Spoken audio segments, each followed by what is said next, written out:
Hello दोस्तों, मैं हूं अरविंद। एक बार फिर से स्वागत है आपका अरविंद क्लासेस पर। चलिए आज हम देखेंगे हार्ट यानी दिल। चलिए देखते हैं ये जो दिल है ये किस प्रकार से कार्य करता है और यह किस किस काम में आता है। चलिए तो वीडियो को स्टार्ट करते हैं। हमारा जो दिल है वो दोनों फेफड़ों के बीच में स्थित होता है, जिससे यह पूरे शरीर में रक्त का संचार करता है। तो चलिए इसके भाग देख लेते हैं। इस प्रकार से हमारा हृदय होता है, इसके पार्ट होते हैं जो जिस प्रकार से आपको दिखाई दे रहा होगा। जो महाधमनी, जो नीली धमनियाँ दिखाई रही, इनमें अशुद्ध रक्त होता है।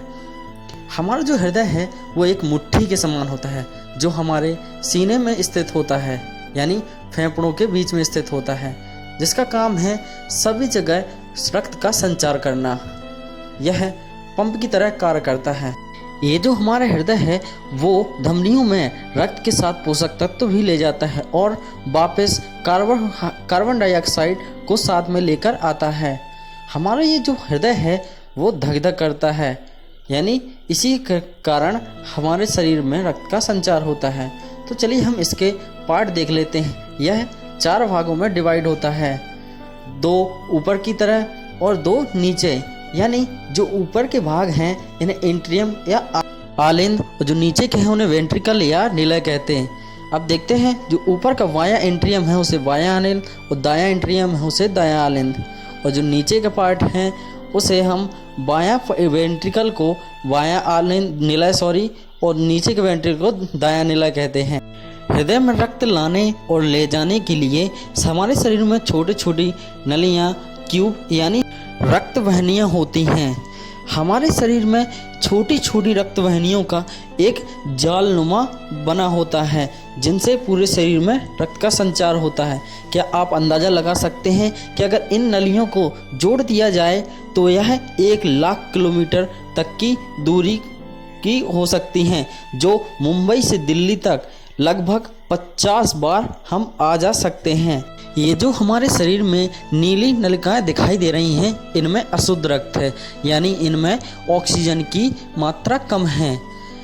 जो हमारे ऊपर का जो हिस्सा है यानी सिर का हिस्सा और बाजुओं के हिस्से से हमारा रक्त है महाशिरा में आता है, और पैरों से लेके जो निचला हिस्सा है इस नलिका द्वारा अशुद्ध रक्त हमारे हृदय में पहुँचता है। जब ऊपर से नलिका से हमारा अशुद्ध रक्त दायां आलिंद में प्रवेश करता है, तब ये जो छोटे छोटे वाल्व होते हैं, इस प्रकार से हमारे हृदय में कई वाल्व होते हैं। जब ये हृदय सिकुड़ता है तब यह वाल्व खुल जाता है और जो हमारा अशुद्ध रक्त है वह दाहिने निलय में प्रवेश कर जाता है। तब जो हमारा दायां आलिंद का जो वाल्व है वो बंद हो जाता है और वो उल्टा नहीं खुलता है। जिस प्रकार से हम किसी पाउच को दबाते हैं तो उसमें भरा जो पेस्ट होता है वह निकलने लगता है, उसी प्रकार से जब यह हृदय दबता है तो यह अशुद्ध रक्त जो है हमारी इन धमनियों के द्वारा, यानी जो हमारे दायां बाएं जो धमनियां हैं इनसे रक्त निकल जाता है। और जो यह अशुद्ध रक्त है वो निकल कर जाएगा कहाँ? तो यह जो हमारा अशुद्ध रक्त है वह फेफड़ों में जाता है। तो इनमें छोटी छोटी नीली नलियाँ होती हैं जिनके द्वारा यह रक्त फेफड़ों में पहुंचता है। तो इनमें छोटी छोटी नलिकाएं होती हैं जिनका अशुद्ध रक्त है जो उसका सामना होता है ऑक्सीजन से, यानी ऑक्सीजन की भरपूर हवाओं से जो हम नाक से लेते हैं। जब यह ऑक्सीजन के संपर्क में आता है तो यह रक्त लाल हो जाता है। अब जो यह शुद्ध रक्त है वो पुनः नलिकाओं द्वारा हमारे हृदय में प्रवेश करेगा, तब यह बाएं आलिंद में जाता है। और इसमें भी एक न खुलने वाला वाल्व होता है।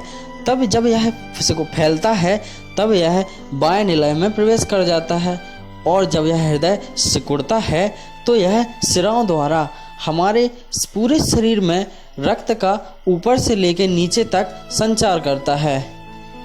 तो हमने देखा कि हमारा हृदय जो है एक पंप की तरह कार्य करता है, जिसके कारण हमारे हृदय से हमें धक धक की आवाज़ सुनाई देती है।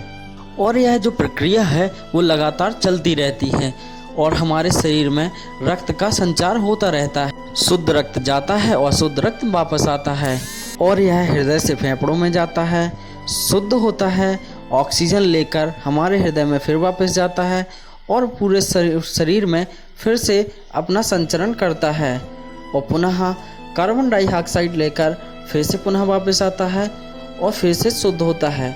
इस प्रकार से यह प्रक्रिया चलती रहती है। आप बताइए आपको वीडियो कैसा लगा, पसंद आया हो तो लाइक करें, शेयर करें और सब्सक्राइब